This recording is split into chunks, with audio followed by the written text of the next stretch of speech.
You're now listening to the Fantasy Filler Podcast,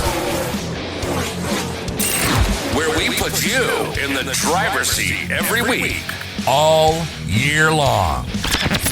In the NASCAR racing world, from top news stories, latest results, and best fantasy lineups, we'll have you up to speed and out in front before the drop of the green flag. So let's dive in with our host, Vanilla Wafers.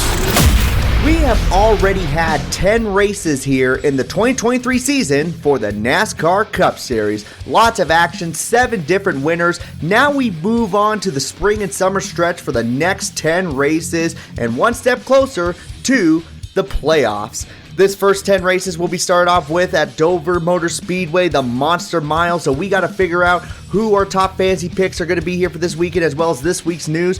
All that will be covered on today's episode of the Fantasy Filler Podcast. Hopefully you guys are doing well. Now we are basically kind of on the second stretch of the season. I know usually people say after the Coca-Cola 600 is the next stretch, but this is kind of one of those spots where it's like, okay, the beginning of the season is really wrapping up. Everyone's starting to kind of figure out what kind of equipment they have, and now we go to some of the faster racetracks on the schedule. I'm not going to say the fastest, but more the faster ones. You've got Dover Motor Speedway, probably the fastest mile racetrack that we see on the schedule.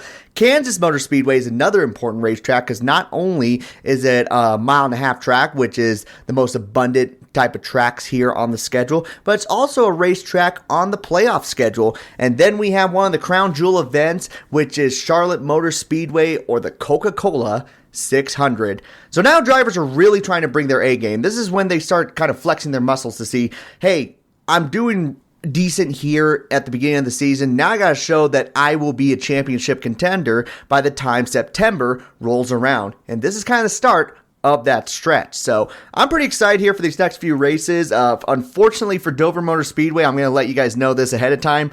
We are going to be dealing with weather the entire weekend. I mean, it is so bad that they've already canceled practice and qualifying once again for the Xfinity Series. I think that's like the 5th time this season for the Xfinity Series alone, which is also a big bummer because one driver who's trying to make their Xfinity Series debut was Carson Hocevar with Spire Motorsports, who was also trying to make their Xfinity Series debut. I mean, that happens. We saw it back in 2021 with a few brand new teams that were trying to make it into the Xfinity Series, and then Daytona rained out. This is obviously a way different situation, but it does happen. And also, it looks like we're going to be dealing with rain tomorrow, so I don't know if we're really even going to be seeing practice and qualifying here for the Cup Series on Saturday. And they've already moved the race ahead up 1 hour on Sunday. Instead of it being on 2 p.m. Eastern, it will be 1 p.m. Eastern time. Well, they'll throw the green flag. So definitely NASCAR's trying to do everything they can to get the race going here at Dover, but we're going to be having weather issues throughout the entire weekend. Some big news has really popped up here before we talk about some of the drivers that we feel the most comfortable with throwing on our fantasy league this weekend. One of the biggest ones definitely involving the driver in the number 48 camp, as you guys are probably well aware on the situation with Alex Bowman. So during this week, Alex Bowman was racing his sprint car. As you guys are well aware, he is a dirt track racer, and he has his own sprint car, the number 48 machine. It just looks, basically, if his Cup Series car was a sprint car, that's what he has, the paint scheme and everything.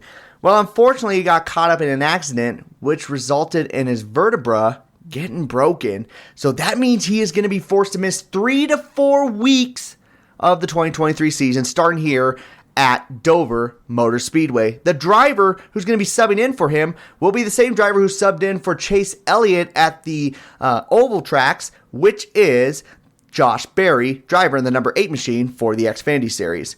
Now the question comes up on whether or not these drivers should be racing or doing extracurricular activities during the 2023 season. Should NASCAR step in?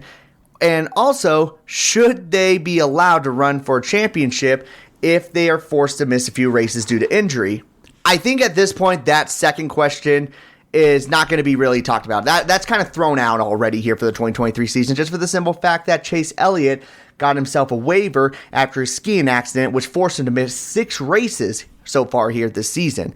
So that question is already out of the book. They're not going to change anything there. They've already made their bed. This might be something that they'll look at into the offseason going into 2024. But for now, if they decide to not give Alex Bowman a waiver, then it's going to look really, really bad on NASCAR's part. Now, but here's the one that everyone's asking. Are these team owners or NASCAR themselves going to step in and tell them, hey, there's only certain things you can do outside the racetrack because we don't want you guys getting injured. We don't want you guys missing any races. And to that I say, no. I don't see them really doing anything about this. First off, NASCAR doesn't have any control on these drivers.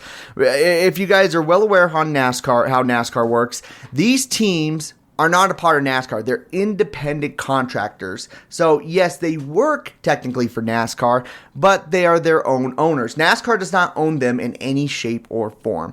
So really the team owners are the ones who have the decision on whether or not their drivers can go skiing or go race down in the dirt level. They have no control of that whatsoever. The team owners, on the other hand, they do have a say in it because they do own those cars that those drivers drive. And Rick Hendrick's probably the best person that can speak on this because now he's lost 2 drivers already here for the 2023 season. And what's got to be going through Rick Hendrick's mind is this like, dang, what do I do? Do I put my foot down? Do I tell these guys, hey, don't do this, don't do that? Like, how strict of an owner am I going to be outside the racetrack? And I'm just going to have to say this is just one of those situations where it's going to happen. Like, this might be the one of those seasons that's had the most injuries outside the racetrack, but this is just going to happen. If you have your season this long, if you have racers out there who want to keep getting as much practice going as possible, it's going to happen. It really falls on the drivers on whether or not, hey, maybe I should stay away from this activity. Is the risk worth the reward? The drivers just have to be smarter on what they want to participate in. Like with Chase Elliott with the skiing incident, I mean, skiing is a lot of fun from what I've heard. I personally don't ski. I don't really have plans to ski, but I do not bash anyone who does because everyone in the office that I work at outside of the podcast and YouTube channel, they are all huge time skiers. They have so much fun doing that. They understand the risk that comes with it. And they say the risk is definitely worth the reward. With that being said, they also don't have so many people relying on them if they get injured. What about the dirt track racing scene? Should they be racing in that? Let's first say that one thing. Safety has gotten stronger not only in NASCAR, but in all types of motorsports as a whole. With that being said, there's a lot of dirt tracks out there, which means there's a lot more opportunities for people to get injured. And those sprint cars, if you've ever watched a sprint car, they're on the verge of flipping over almost every single lap. It is crazy. They're very, very fun to watch. If you get an opportunity to watch a sprint car race, seeing 24 of those things run around the racetrack at full speed in a main event is the coolest thing in the world. I love it. And some people would even prefer that over a NASCAR race. And there's a good reason why. With that being said, these cars are on the verge of flipping every single time. And let's be honest, when a car gets up into the air, there's always a chance for injury. I mean, we've already lost a driver here just recently from dirt track racing. Not exactly a sprint car, but a car that was kind of similar to a sprint car.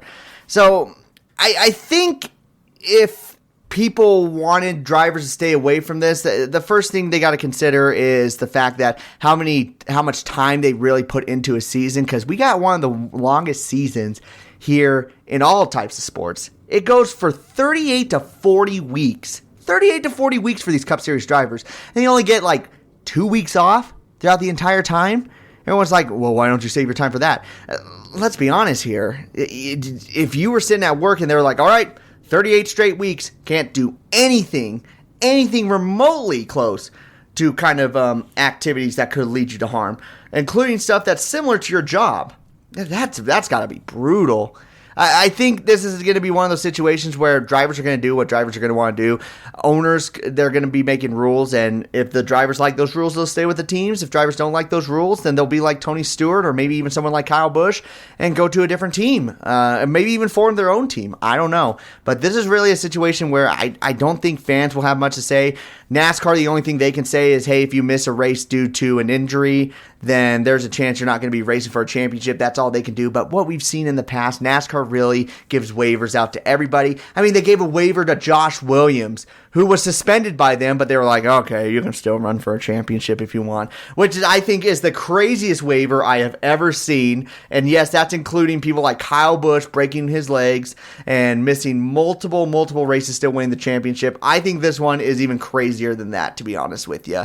So that's what I got to say about that. Either way, the biggest thing after I went on this whole tangent is Alex Bowman is out for a couple weeks. Josh Berry will be subbing in for him, and hopefully we are able to see Alex Bowman come back in the month of June. The rest of the announcements here are a little bit smaller compared to that, and really as importance goes. I mean, there's still big news for a lot of people. One includes the 75 greatest drivers list. We had people like Dale Earnhardt Jr. make the list, as well as Bobby Labonte. What were some other drivers who made it on? The list is starting to close down. We're down to, I think, 10 drivers now at this point. So a lot of people are trying to make guesses on who's going to make it in and who's going to miss out on it. And right now there could be a big driver that could potentially miss it. You have people like Matt Kenseth, Kurt Busch, Kyle Busch, Brad Keselowski, Jimmy Johnson, Joey Logano. Those drivers have not been announced yet. And everyone's just like, man, if someone like Jeff Burton, who, by the way, is a great driver, he's just a driver who has not won a championship that made it into the 75 greatest drivers, could there be a chance that a championship driver in the Cup Series misses out? I don't think so, but there's going to be someone right there on the line like a Jay McMurray or maybe a Clint Boyer or maybe Sam Arda, one of the most talented Xfinity Series racers back in the 80s, could miss out on it. Either way, it's starting to wrap up there, and people are getting more and more excited about those 75 greatest drivers, and seeing people like Dale Earnhardt Jr. and Jeff Burton and those drivers like that getting those announcements is very, very cool to see. And then some sponsorship announcements. We're starting to get close to the Darlington race, which is a couple weeks away, so we're seeing a few throwback schemes. We've had people like Eric Jones doing a throwback to Richard Petty, Daniel Suarez doing a throwback to Ricky Rudd, William Byron doing a throwback to Jeff Gordon's 1998 All-Star paint scheme. So get ready to start seeing those start to pop up. I like to look at J-Ski for that, as they typically supply the best paint schemes. And the funniest bit of news that I've heard here this weekend was involving Hendrick Motorsports. So remember that big-ass hat that William Byron wore? Love that thing. I actually have my own hat, so next time I go to a race, I'm going to make sure to wear it so you guys can find me a lot easier. But that's Noggin Boss. Noggin Boss is this brand new company that started out on Shark Tank, and they're starting to get a lot of traction in the NASCAR scene, the NCAA scene, as they got now multiple schools that are partnering with them. Well, now Hendrick Motorsports announced a licensing agreement with Noggin Boss. So not only does William Byron have the hats, but now you can either get a Kyle Larson hat, a Chase Elliott hat, or an Alex Bowman hat. So Hendrick fans, you guys already have big egos. I know I do. So why not get a hat that matches your ego? That is with Noggin Bosses. They are now partnered with Hendrick Motorsports. I thought that was really funny. I had to talk about that one real quick. But those are the biggest bit of NASCAR news that has come out here this week. Definitely the biggest one being Alex Bowman. Hopefully he's able to come back sooner rather than later. I hate seeing drivers who have to give up their ride due to injury, but it is still a dangerous sport. Motorsports is always going to be dangerous by the speeds we're going. It wasn't due to a Cup Series incident. It was due to a lower series incident. But I mean, the Cup Series is always very close to getting an injury as well. I mean, look at last year. Kurt Busch, Alex Bowman, Cody Ware, they all got injured from Cup Series accidents. So either way, motorsports is always a dangerous sport, no matter how much safety is enhanced. And we got another example of that, unfortunately, due to a championship contender here this year, which was that number 48 of Alex Bowman. Now, with all that being said, it is now time to look at our top fantasy picks here for this weekend. This should be an interesting race. We don't have a lot of stats to really rely on, more specifically practice and qualifying, so we're really going to have to go with past results, and this also momentum that we're seeing so far here in 2023. So without further ado, let's look at our top picks here for the Worth 400 at Dover Motor Speedway.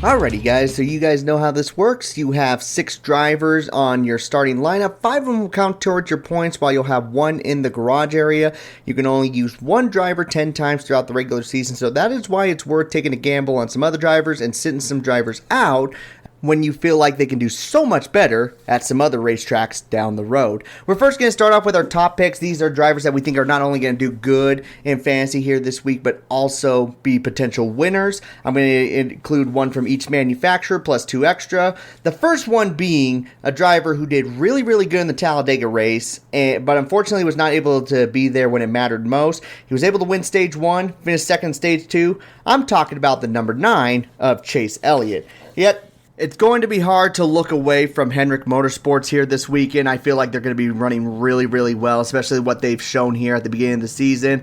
I don't see them slowing down at all, and Chase Elliott's going to be one of those ones that's leading the group. He was able to win the most recent race here after leading 73 laps in an average running position 4th, and then the year before in 2021, he was able to finish 3rd with an average running position of 6th.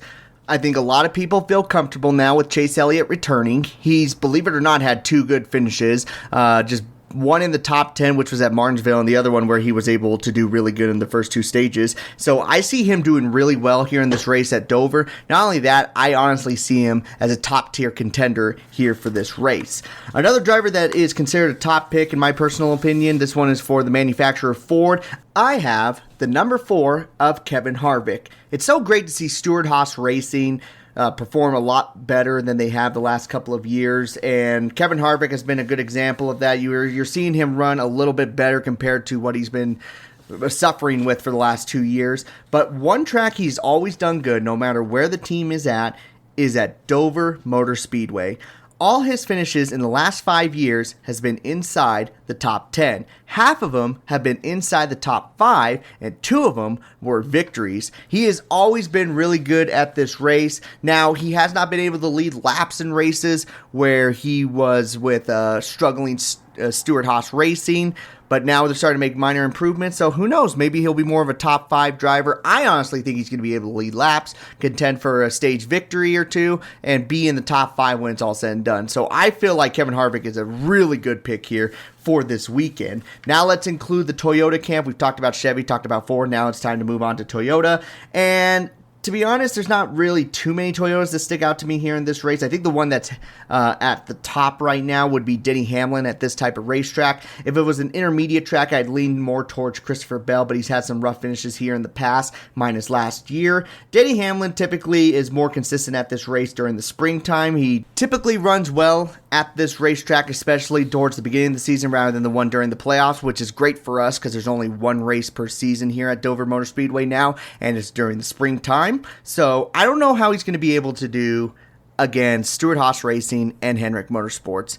I feel like the Toyotas are the 3rd best manufacturer going into this race, but if there's anyone who's going to be able to run up front, it will be that number 11 machine. So we got 2 more spots here for top picks. It's not going to be excluded to any type of manufacturer. However, you will see one that's going to dominate this top tier list, and that will be the Chevrolets. First one being the number 5 of Kyle Larson. I honestly think if Chase Elliott's not able to get the victory here, then it's definitely going to be Kyle Larson. Kyle Larson has been probably the most consistent driver out of anybody here this 2023 season. Yes, you've had William Byron compete against him. You had Kyle Busch have some good races here and there, which includes the victory at Talladega. But there's been one person who's been consistent from the beginning to end. He hasn't really had any flawed races minus Talladega, and that is Kyle Larson. He's been running really, really well. There is a chance he could possibly get another victory here this weekend. I think I'm looking back at the last 10 races. He's been a contender for victory for 5 of them, and 2 of them kind of slipped away from him due to late race cautions, which William Byron got the advantage on. So there's no slowing down this 5 team. I figure he'll be right up there with Chase Elliott. I'm pretty sure those guys are going to put on one heck of a show, and it's going to be hard for the Fords and Toyotas to keep up with them, because if it's not one of these Chevrolets, then it's going to be the number 1 of Ross Chastain. Ross Chastain had himself a good race here last year with Trackhouse Racing, was able to lead 86 laps, average running position 5th. He was able to finish 3rd, and if anyone's going to keep up with Hendrick Motorsports, it's going to be Trackhouse Racing. I feel like Ross Chastain may not be at the same level as he is last year. He still has really fast cars, and there's going to be a good opportunity for him to finish near the front. It's going to be hard to beat Hendrick Motorsports, but if there's anyone going to be able to finish in the top 3, it will be the Melon Man himself. So those are the top picks here for this weekend. We got the number 9 of Chase Elliott. Then we have the number 4 of Kevin Harvick, the number 11 of Denny Hamlin, the number 5 of Kyle Larson, and the number 1 of Ross Chastain. All right, so we got the first couple of spots filled up on your fantasy roster. Let's go through the rest from the 3rd to 5th spot with these mid-tier drivers. Drivers that we still think are going to do really good here in this race. I just don't think they're going to be running for the victory. Might as well include another of one of Hendrick Motorsports drivers. I mean, he's been doing really good here at the beginning of the season, and that is the number 24 of William Byron. William Byron has had a few top 5 finishes here. This has definitely been the strongest that we have seen him in any year prior, so I feel a lot more comfortable including him here in this race. I don't know if it's going to be at the same level of performance as we saw over in Phoenix and Las Vegas. We are getting past that point where he kind of struggled last year, but I still expect him to be running there with his teammates. I don't really see 2 cars dominating, the other 2 doing really bad. If Hendrick Motorsports is going to be doing good in this race, then you're going to have 3, maybe even 4 cars running inside that top 10. Another driver who should be a pretty good driver to consider here this weekend will be Joey Logano. Gosh. I think Joey Logano is probably the most riskiest out of the mid-tier drivers just because we don't know what he's going to be able to do. On paper, he should do good in this race. He really should. With that being said, he's been struggling at racetracks that we expect him to do good here this year.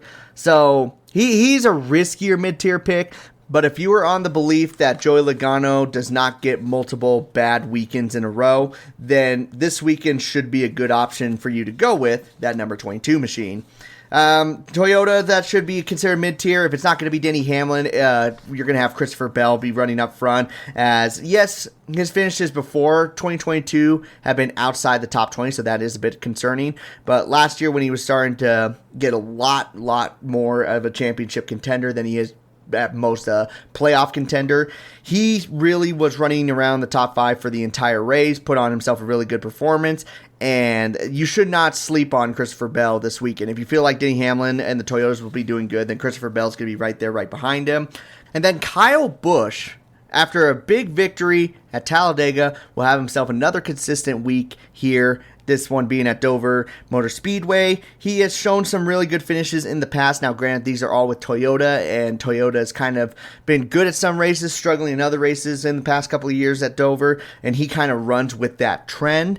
But I don't really want to hold that against him in any shape or form. I mean, you've been seeing a lot of improvement from Richard Childress Racing. They could do really good here in this race. I just don't think they're going to be at the same level as some other drivers. They have shown that they are stronger at the larger intermediate racetracks or the super speedways. But here at the shorter tracks of 1 mile, I think right now shooting for a top 10 will not be that bad. And this should be probably one of Kyle Busch's 9th or 10th best races here in the regular season. One more spot left here in the mid-tier, pretty good category. And you know what? I'm going to throw another Toyota here. I don't know if they're going to be contenders for the victory, but there's a good chance they're going to have a few of them finish inside the top 10. And this one will be the number 54, Ty Gibbs. Ty Gibbs has greatly improved and starting to get very comfortable in the Cup Series. I mean, if he doesn't run out of fuel at the Talladega race, he was going to finish in the top 10. And I didn't even have him on the radar of a driver to put on your fantasy list. He's been getting a consistent top 10s. If you subtract Talladega, he is still making improvements, moving on to the up and up. Sometimes is the second or third best Toyota in the race. He may not be your number 1, number 2 pick, but near the end of your fantasy group, if you're looking for one extra person to add on that you feel will be a pretty comfortable driver to go with, you feel comfortable having him there as an emergency, the number 54, Ty Gibbs, will run really well in this race and should be able to score another top 10. So those are the drivers here in the mid-tier, pretty good category. We first got the number 24 of William Byron, the number 22 of Joey Logano, the number 20 of Christopher Bell, the number 8 of Kyle Busch, and the number 54 of Ty Gibbs.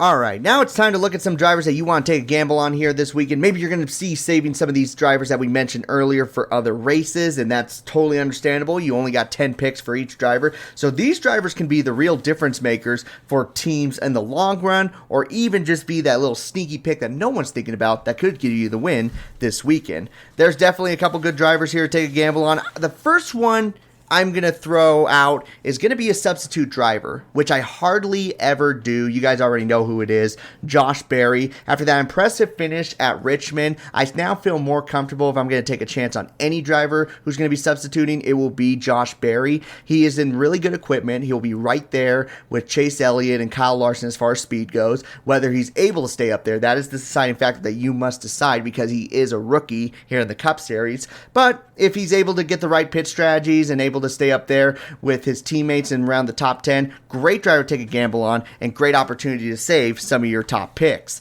Another driver to take a gamble on here this weekend will be the number 99 of Daniel Suarez, as Daniel Suarez has shown some improvement here at this racetrack. Back then he was kind of struggling. He had a few rough finishes there, finishing around 28th and 30th. But after that, when he joined Trackhouse Racing, a 9th place finish and a 14th place finish. And then before that, when he was running with Stewart Haas Racing, has a couple of top 10 finishes and even a top 5 finish. So when he has the right equipment, he runs really well here at Dover. And if we think Ross Chastain is going to be running really well in this race, then I'm sure his teammate will be right there in the mix. I think Ross Chastain is the leading car, but I sometimes feel very comfortable with two-car teams if you want to trust both of them, because typically they will run really well, and I think Daniel Suarez will be a contender to finish in the top 10 once again this weekend. A couple more drivers to take a gamble on. Let's include the number 17 of Chris Buescher for RFK Racing. The last year was rough for RFK Racing. There's no doubt about that in the first half.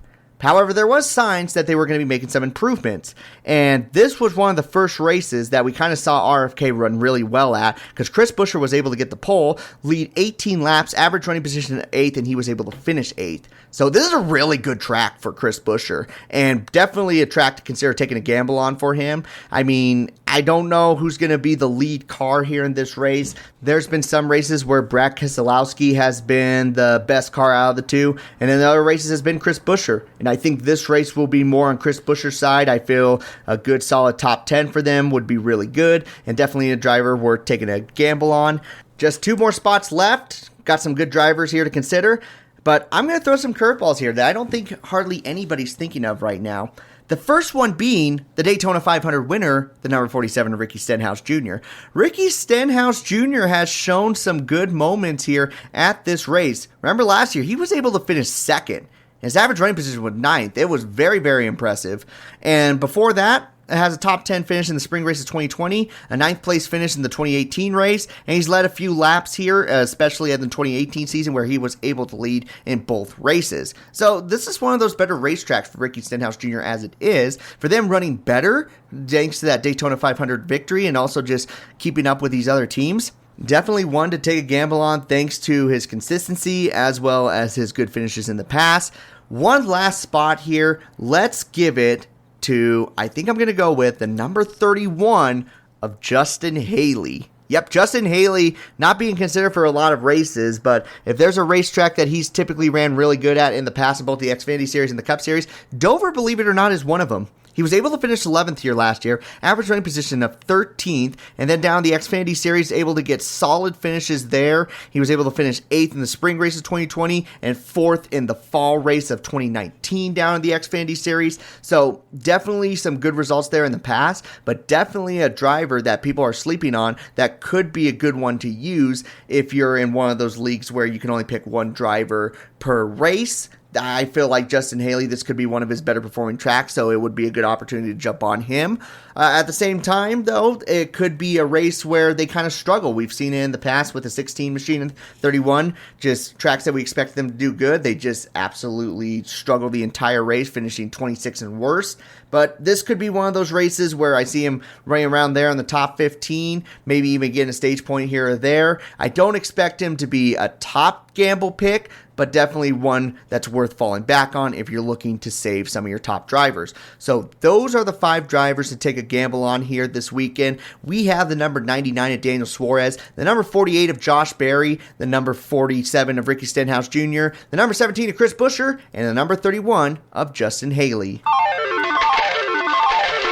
So those are the 15 drivers that we feel comfortable putting on our fantasy roster. Some good picks there, but before we wrap up, let's look at our final segment, which is the featured matchups. These are 4 matchups that we will have here in this race, and basically you just got to pick the best driver. Who do you think is going to be getting the best finish at the end? Doesn't matter about stage points or anything, just the finish. The first matchup being a really, really tough one, as the first matchup we have is 2 of our top picks. The number 1 of Ross Chastain and the number 9 of Chase Elliott. That's going to be a hard one on who you want to go with, but I feel like Hendrick Motorsports feels a little bit stronger here at the beginning of the season. Ross Chastain has shown some good signs of potentially winning a race here early, but Hendrick Motorsports, just that slight edge, and I got to give it to Chase Elliott, who had himself a really good run at Talladega. Next matchup here, we have the number 17 of Chris Buescher versus the number 14 of Chase Briscoe. Now, Chase Briscoe has been having himself some pretty good finishes here in the last few races. I think he's been able to get now, has it been 3 top 5 finishes? No. I think at Martinsville he was running really good in that race, and I think he ran into some problems there near the end. But still, it was a really good run for him. And again, signs of improvement, trying to get top 10 finishes. But I feel like if there's going to be someone who has an overall better race, it will be Chris Buescher. I feel more comfortable putting him as my pick here for this featured matchup. Next one, we have Ryan Blaney versus Brad Keselowski in the number 6. Ooh, Ryan Blaney, a driver who has not scored a top 10 here since 2018. It's been quite a long time. And Brad Keselowski is showing some better speed here this year and has shown some better finishes here in the past. However, his average finishing position has been around 16th. There's been quite a few races where he's finished around the 20th position. So that is a bit of a concern. I feel like the person who has the slight edge at the moment is the number 6 of Brad Keselowski. Yeah, Joey Logano is kind of a toss-up. I don't know if he's going to run good in that race or not. Ryan Blaney's been having some problems executing races. And RFK Racing is showing still some really good finishes here and there. So I feel like Brad Keselowski is the better option to go with. It's going to be close, but I got Brad Keselowski getting the slight edge. And then the final one here, we got Christopher Bell in the number 20 versus the number 4 of Kevin Harvick. Pretty tough one here. Really, really tough. Because it depends on who's going to be the top Toyota. I feel like it's Denny Hamlin, but like I said, Christopher Bell is a close second. I know one of the strongest Fords is going to be Kevin Harvick. I mean, he never hardly finishes outside the top 10 here at Dover, especially the last 5 years. I think the 4 of Kevin Harvick's the better option. Overall, based on his consistency in the past, the improvement we're seeing with Stewart-Haas Racing, I feel like it's going to be a really good race for him. Again, this could flip one way or another. If Christopher Bell's a top-performing Toyota, then it's going to be really close. But if Denny Hamlin has the edge and Christopher Bell is running like he usually does, then yeah, Kevin Harvick's the best option. So those are our 4 picks here for the featured matchups. We got the number 9 of Chase Elliott over Ross Chastain, the number 17 of Chris Buescher over Chase Briscoe, the number 6 of Brad Keselowski over Ryan Blaney, and the number 4 of Kevin Harvick over Christopher Bell.